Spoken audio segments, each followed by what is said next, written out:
The Crystal Egg by H.G. Wells. There was, until a year ago, a little and very grimy-looking shop near Seven Dials, over which, in weather-worn yellow lettering, the name of C. Cave, naturalist and dealer in antiquities, was inscribed. The contents of its window were curiously variegated. They comprised some elephant tusks and an imperfect set of chessmen, beads and weapons, a box of eyes, 2 skulls of tigers and 1 of human, several moth-eaten stuffed monkeys, 1 holding a lamp, an old-fashioned cabinet, a fly-blown ostrich egg or so, some fishing tackle, and an extraordinarily dirty, empty glass fish tank. There was also, at the moment the story begins, a mass of crystal, worked into the shape of an egg and brilliantly polished. And at that, 2 people who stood outside the window were looking. One of them a tall, thin clergyman, the other a black-bearded young man of dusky complexion and unobtrusive costume. The dusky young man spoke with eager gesticulation, and seemed anxious for his companion to purchase the article. While they were there, Mr. Cave came into his shop, his beard still wagging with the bread and butter of his tea. When he saw these men and the object of their regard, his countenance fell. He glanced guiltily over his shoulder and softly shut the door. He was a little old man, with pale face and peculiar watery blue eyes. His hair was a dirty gray, and he wore a shabby blue frock coat, an ancient silk hat, and carpet slippers very much down at heel. He remained watching the 2 men as they talked. The clergyman went deep into his trouser pocket, examined a handful of money, and showed his teeth in an agreeable smile. Mr. Cave seemed still more depressed when they came into the shop. The clergyman, without any ceremony, asked the price of the crystal egg. Mr. Cave glanced nervously toward the door leading to the parlor, and said £5. The clergyman protested that the price was high to his companion as well as to Mr. Cave.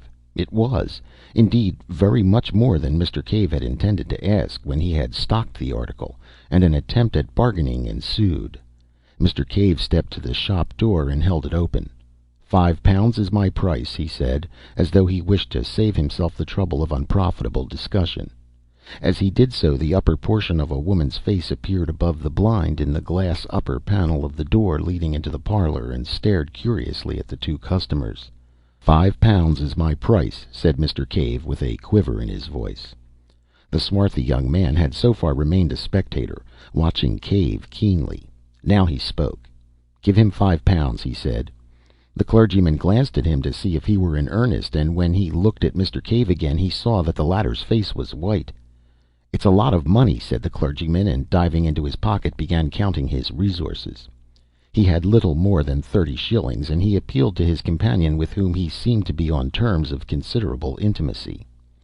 This gave Mr. Cave an opportunity of collecting his thoughts, and he began to explain in an agitated manner that the crystal was not, as a matter of fact, entirely free for sale. His 2 customers were naturally surprised at this, and inquired why he had not thought of that before he began to bargain. Mr. Cave became confused, but he stuck to his story that the crystal was not in the market that afternoon, that a probable purchaser of it had already appeared. The 2, treating this as an attempt to raise the price still further, made as if they would leave the shop, but at this point the parlor door opened, and the owner of the dark fringe and the little eyes appeared. She was a coarse-featured, corpulent woman, younger and very much larger than Mr. Cave. She walked heavily, and her face was flushed. "That crystal is for sale," she said, "and £5 is a good enough price for it. I can't think what you're about, Cave, not to take the gentleman's offer." Mr. Cave, greatly perturbed by the eruption, looked angrily at her over the rims of his spectacles, and without excessive assurance asserted his right to manage his business in his own way. An altercation began. The 2 customers watched the scene with interest and some amusement, occasionally assisting Mrs. Cave with suggestions. Mr. Cave, hard driven, persisted in a confused and impossible story of an inquiry for the crystal that morning, and his agitation became painful. But he stuck to his point with extraordinary persistence. It was the young Oriental who ended this curious controversy. He proposed that they should call again in the course of 2 days, so as to give the alleged inquirer a fair chance. "And then we must insist," said the clergyman. £5. Mrs. Cave took it on herself to apologize for her husband, explaining that he was sometimes a little odd. And as the two customers left, the couple prepared for a free discussion of the incident in all its bearings. Mrs. Cave talked to her husband with singular directness. The poor little man, quivering with emotion, muddled himself between his stories, maintaining on the one hand that he had another customer in view, and on the other asserting that the crystal was honestly worth 10 guineas. "Why did you ask £5?" said his wife. "Do let me manage my business my own way," said Mr. Cave. Mr. Cave had living with him a stepdaughter and stepson, and at supper that night the transaction was rediscussed. None of them had a high opinion of Mr. Cave's business methods, and this action seemed a culminating folly. "It's my opinion he's refused that crystal before," said the stepson, a loose-limbed lout of 18. "But £5?" said the stepdaughter, an argumentative young woman of 26. Mr. Cave's answers were wretched. He could only mumble weak assertions that he knew his own business best. They drove him from his half-eaten supper into the shop to close it for the night, his ears aflame and tears of vexation behind his spectacles. Why had he left the crystal in the window so long? The folly of it! That was the trouble closest in his mind. For a time he could see no way of evading the sale. After supper his stepdaughter and stepson smartened themselves up and went out, and his wife retired upstairs to reflect upon the business aspects of the crystal, over a little sugar and lemon and so forth in hot water. Mr. Cave went into the shop and stayed there until late, ostensibly to make ornamental rockeries for goldfish cases, but really for a private purpose that will be better explained later. The next day Mrs. Cave found that the crystal had been removed from the window and was lying behind some second-hand books on angling. She replaced it in a conspicuous position, but she did not argue further about it, as a nervous headache disinclined her from debate. Mr. Cave was always disinclined. The day passed disagreeably. Mr. Cave was, if anything, more absent-minded than usual, and uncommonly irritable withal. In the afternoon, when his wife was taking her customary sleep, he removed the crystal from the window again. The next day Mr. Cave had to deliver a consignment of dogfish at one of the hospital schools, where they were needed for dissection. In his absence Mrs. Cave's mind reverted to the topic of the crystal, and the methods of expenditure suitable to a windfall of £5. She had already devised some very agreeable expedients, among others a dress of green silk for herself and a trip to Richmond, when a jangling of the front doorbell summoned her into the shop. The customer was an examination coach who came to complain about the non-delivery of certain frogs asked for the previous day. Mrs. Cave did not approve of this particular branch of Mr. Cave's business, and the gentleman, who had called in a somewhat aggressive mood, retired after a brief exchange of words, entirely civil so far as he was concerned. Mrs. Cave's eye then naturally turned to the window, for the sight of the crystal was an assurance of the £5 and her dreams. What was her surprise to find it gone!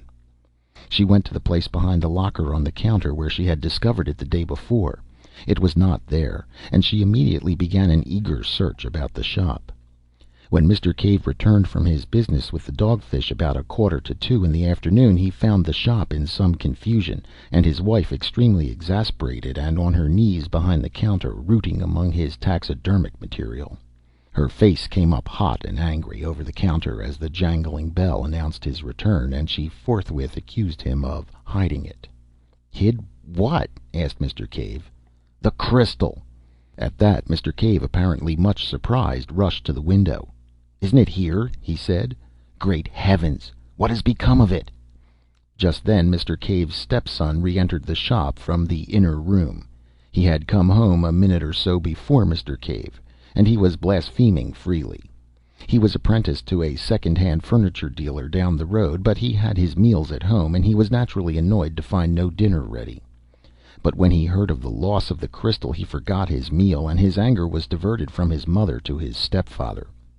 Their first idea, of course, was that he had hidden it, but Mr. Cave stoutly denied all knowledge of its fate, freely offering his bedabbed affidavit in the matter, and at last was worked up to the point of accusing first his wife and then his stepson of having taken it with a view to private sale.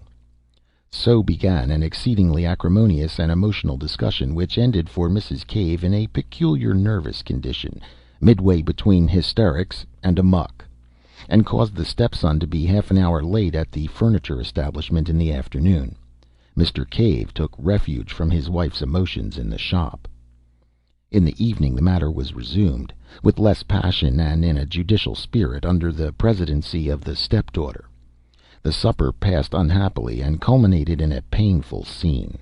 Mr. Cave gave way at last to extreme exasperation and went out, banging the front door violently. The rest of the family, having discussed him with the freedom his absence warranted, hunted the house from garret to cellar, hoping to light upon the crystal. The next day the two customers called again. They were received by Mrs. Cave almost in tears. It transpired that no one could imagine all that she had stood from Cave at various times in her married pilgrimage. She also gave a garbled account of the disappearance. The clergyman and the Oriental laughed silently at one another, and said it was very extraordinary. As Mrs. Cave seemed disposed to give them the complete history of her life, they made to leave the shop.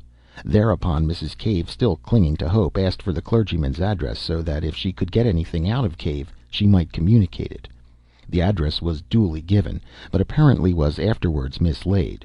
Mrs. Cave can remember nothing about it. In the evening of that day the Caves seemed to have exhausted their emotions, and Mr. Cave, who had been out in the afternoon, supped in a gloomy isolation that contrasted pleasantly with the impassioned controversy of the previous days. For some time matters were very badly strained in the Cave household, but neither crystal nor customer reappeared.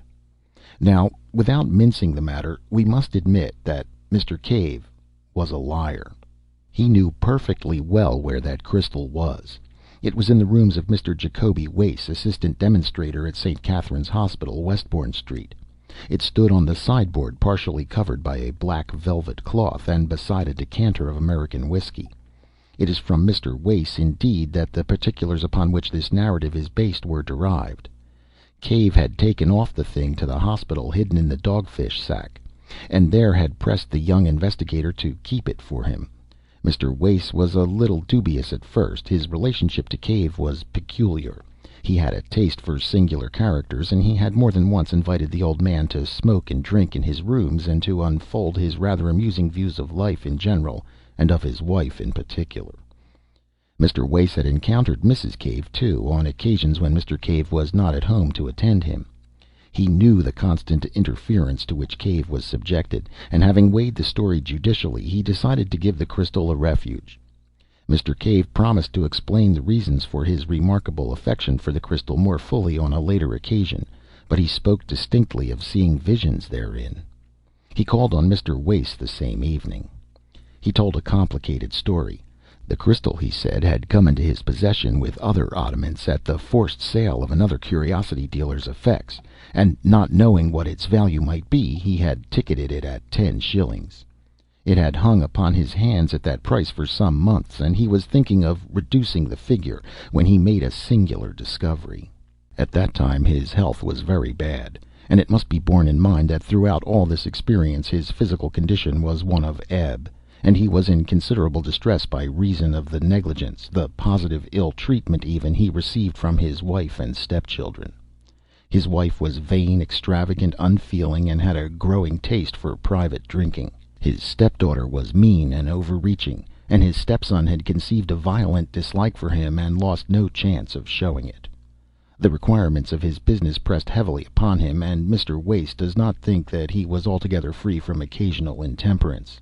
He had begun life in a comfortable position. He was a man of fair education, and he suffered for weeks at a stretch from melancholia and insomnia. Afraid to disturb his family, he would slip quietly from his wife's side when his thoughts became intolerable, and wander about the house, and about 3 o'clock one morning late in August, chance directed him into the shop.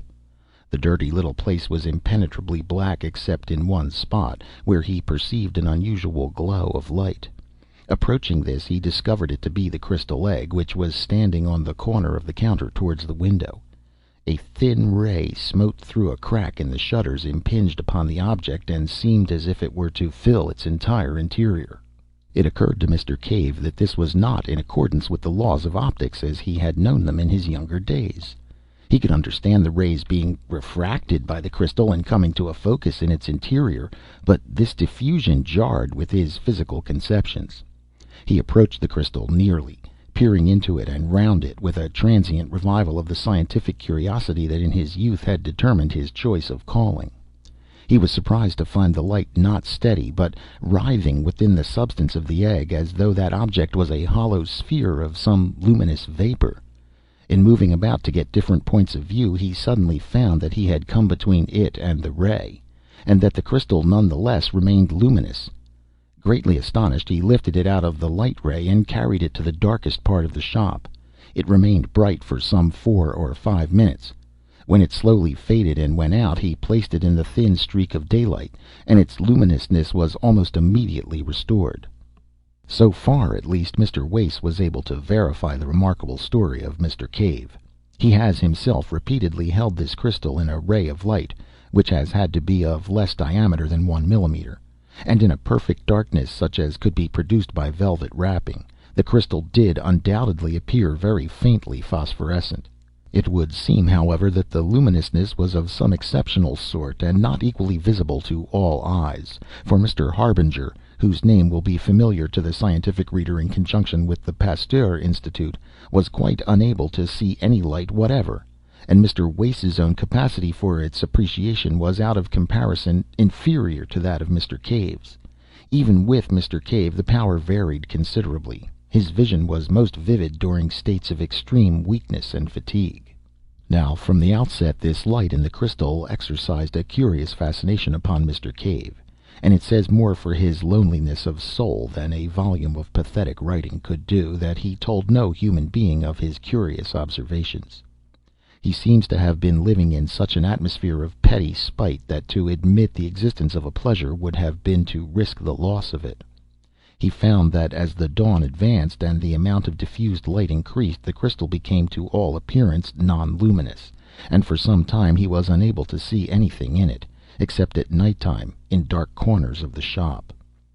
But the use of an old velvet cloth, which he used as a background for a collection of minerals, occurred to him, and by doubling this and putting it over his head and hands, he was able to get a sight of the luminous movement within the crystal even in the daytime.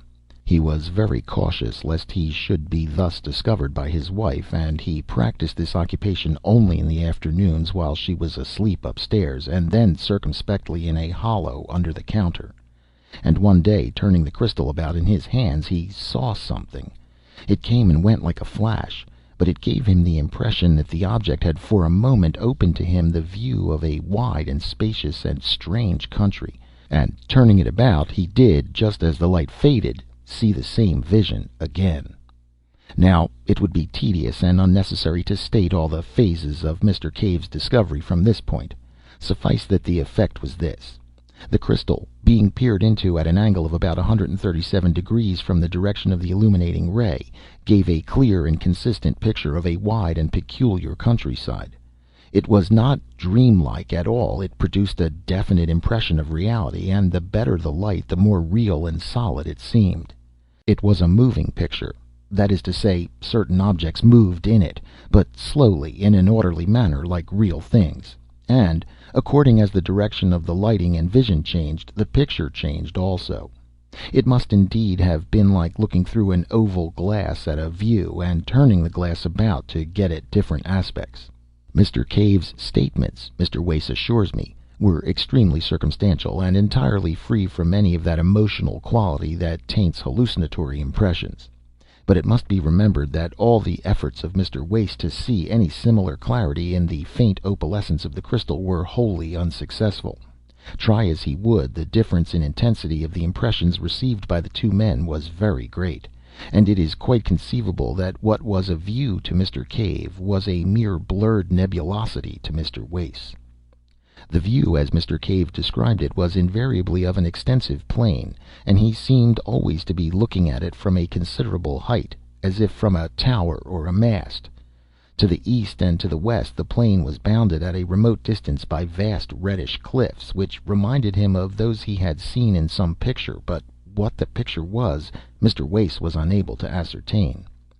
These cliffs passed north and south, He could tell the points of the compass by the stars that were visible of a night, receding in an almost illimitable perspective and fading into the mists of the distance before they met.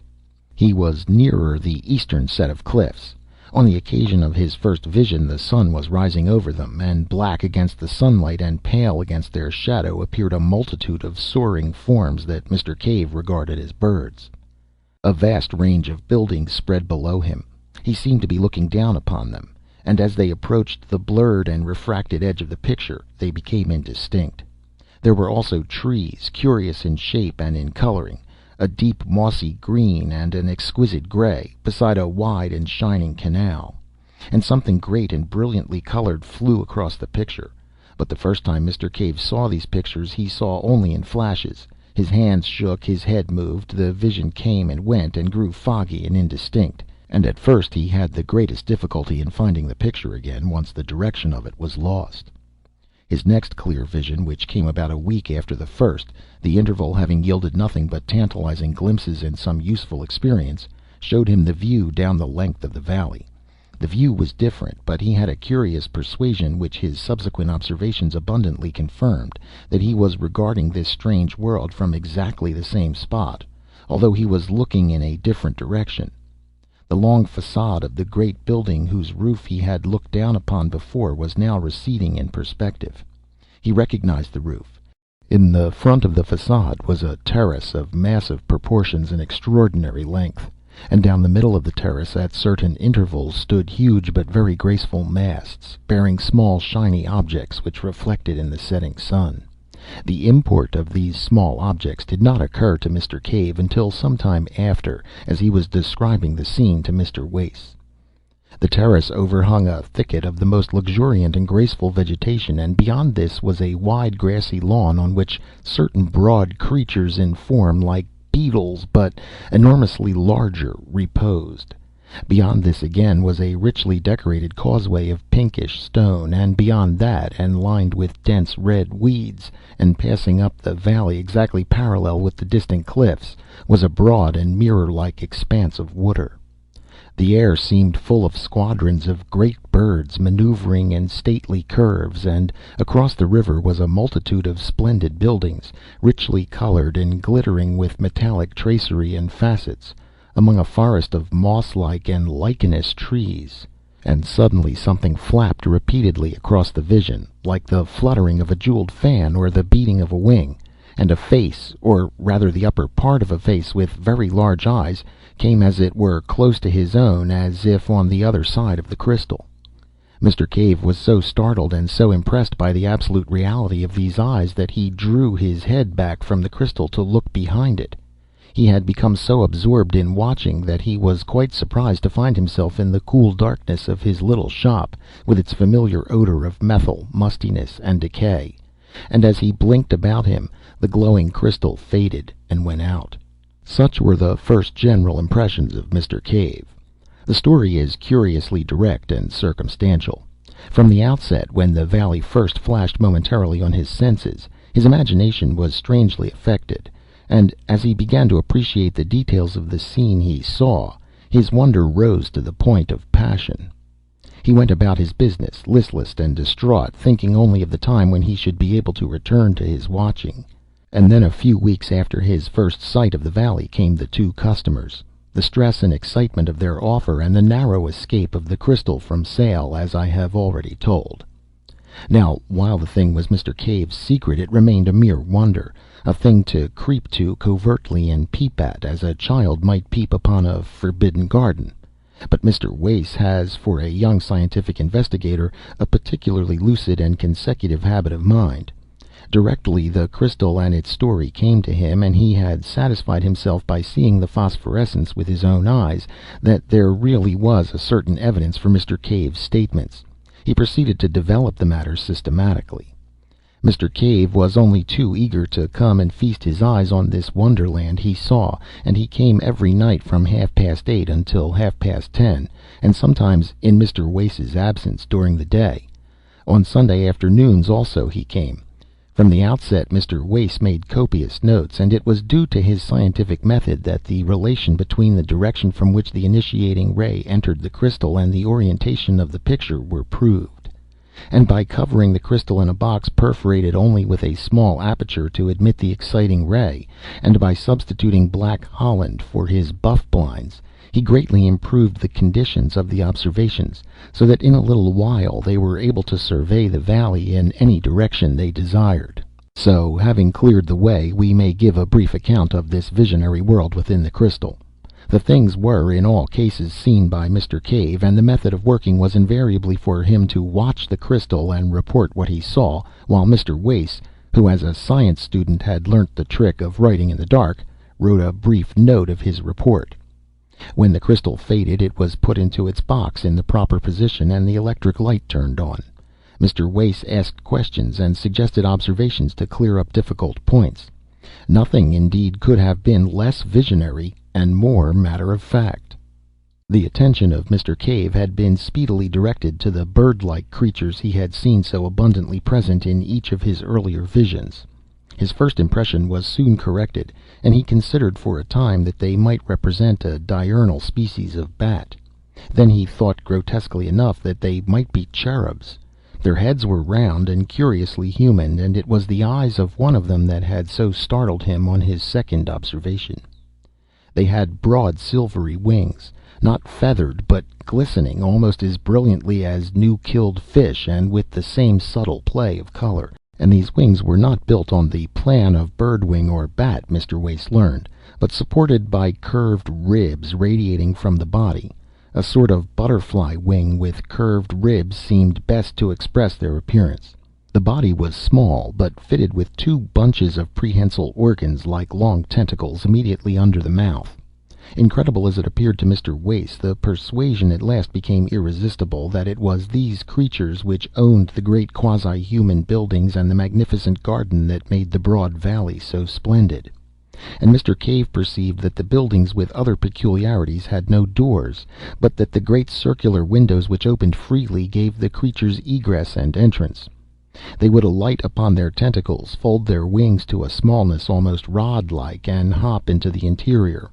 But among them was a multitude of smaller winged creatures, like great dragonflies and moths and flying beetles, and across the greensward brilliantly colored gigantic ground beetles crawled lazily to and fro. Moreover, on the causeways and terraces, large-headed creatures similar to the greater winged flies, but wingless, were visible, hopping busily upon their hand-like tangle of tentacles. Allusion has already been made to the glittering objects upon masts that stood upon the terrace of the nearer building. It dawned upon Mr. Cave, after regarding one of these masts very fixedly on one particularly vivid day, that the glittering object there was a crystal exactly like that into which he peered. And a still more careful scrutiny convinced him that each one in a vista of nearly 20 carried a similar object.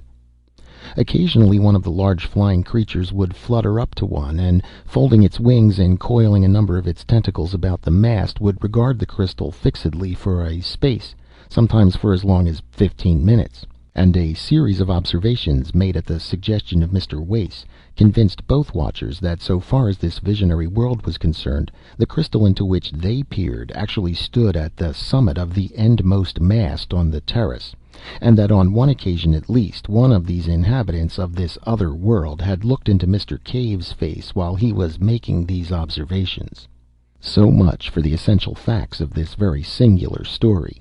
Unless we dismiss it all as the ingenious fabrication of Mr. Wace, we have to believe one of two things: either that Mr. Cave's crystal was in two worlds at once, and that while it was carried about in one it remained stationary in the other, which seems altogether absurd; or else that it had some peculiar relation of sympathy with another and exactly similar crystal in this other world, so that what was seen in the interior of the one in this world was, under suitable conditions, visible to an observer in the corresponding crystal in the other world, and vice versa.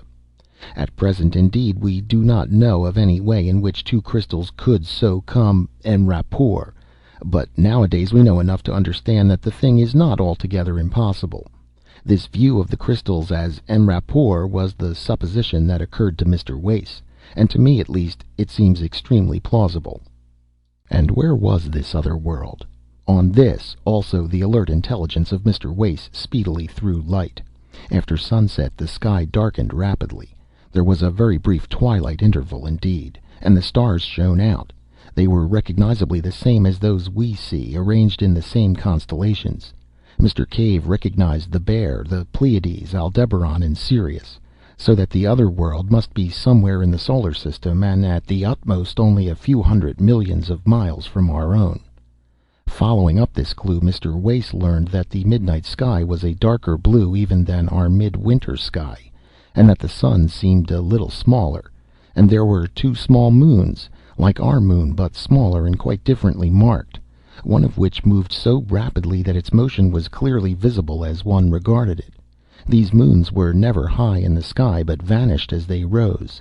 That is, every time they revolved they were eclipsed because they were so near their primary planet. And all this answers quite completely, although Mr. Cave did not know it, to what must be the conditions of things on Mars. Indeed, it seems an exceedingly plausible conclusion that, peering into this crystal, Mr. Cave did actually see the planet Mars and its inhabitants. And if that be the case, then the evening star that shone so brilliantly in the sky of that distant vision was neither more nor less than our own familiar Earth. For a time the Martians, if they were Martians, do not seem to have known of Mr. Cave's inspection. Once or twice one would come to peer and go away very shortly to some other mast, as though the vision was unsatisfactory.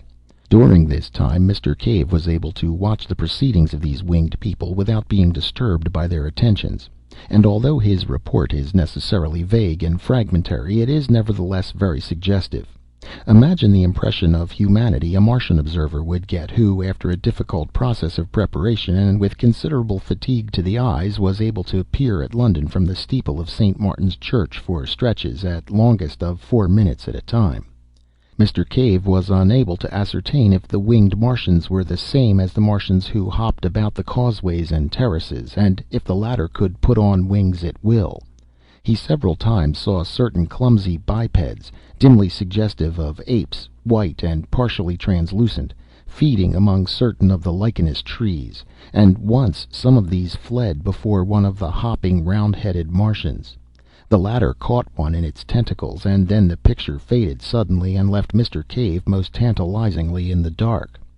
On another occasion a vast thing that Mr. Cave thought at first was some gigantic insect appeared advancing along the causeway beside the canal with extraordinary rapidity. As this drew nearer, Mr. Cave perceived that it was a mechanism of shining metals and of extraordinary complexity, and then, when he looked again, it had passed out of sight. After a time Mr. Wace aspired to attract the attention of the Martians, and the next time that the strange eyes of one of them appeared close to the crystal, Mr. Cave cried out and sprang away, and they immediately turned on the light and began to gesticulate in a manner suggestive of signaling. But when at last Mr. Cave examined the crystal again, the Martian had departed. Thus far these observations had progressed in early November, and then Mr. Cave, feeling that the suspicions of his family about the crystal were allayed, began to take it to and fro with him in order that, as occasion arose in the daytime or night, he might comfort himself with what was fast becoming the most real thing in his existence.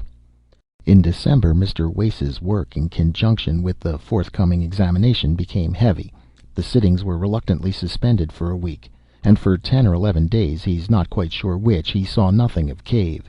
He then grew anxious to resume these investigations, and the stress of his seasonal labors being abated, he went down to Seven Dials. At the corner he noticed a shutter before a bird fancier's window, and then another at the cobbler's. Mr. Cave's shop was closed. He rapped, and the door was opened by the stepson in black.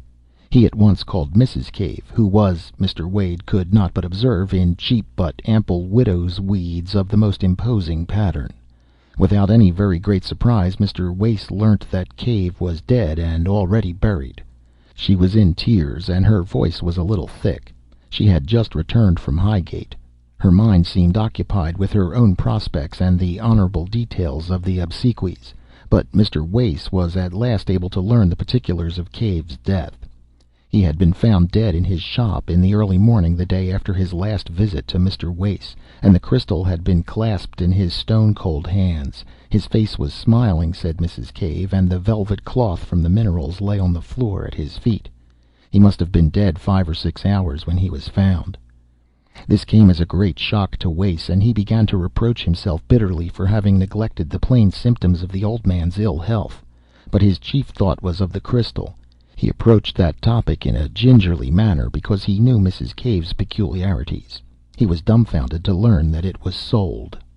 Mrs. Cave's first impulse, directly after Cave's body had been taken upstairs, had been to write to the mad clergyman who had offered £5 for the crystal, informing him of its recovery.